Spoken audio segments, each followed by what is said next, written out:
Sa pikas bahin tungod sa kusog nga pagpundak sa uwan kagahapon adlaw pipila ka mga dapit sa dakbayan sa Sugbo ang gibahaan usab.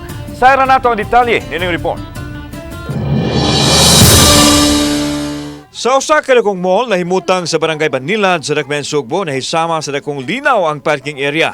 Tungod sa lawom nga tubig, mugna sa kusog nga uwan, gisanapa na halos ang masakinan nga giparking.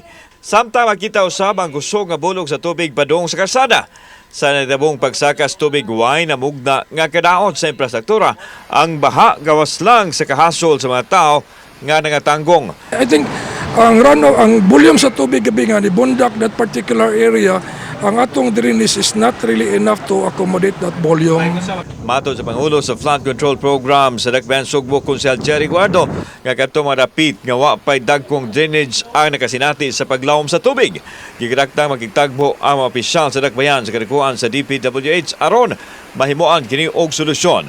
Sa kasamtangan adunay 8 billion pesos nga gigahin alang sa flood control ang Dakbayan Sugbo gikan sa DPWH nga mao'y gigamit sa programa. Lakip nini ang pagpalawom ug ang pagpalapad sa kasapaan. Gani adunay gubat batok sa baha ang gilusad na sa LGU apan aduna pay mga dapit nga angayan nga matutukan. Karon ang concentration nato napata diri sa Tipadilla, no? Diha sa Parian mo na ikuha nato Guadalupe River. So naa sa Bulacaw River, Kinalumsa River. Kauban si Clover Lamayag, ako si Alan Domingo. Balitang Bisdak.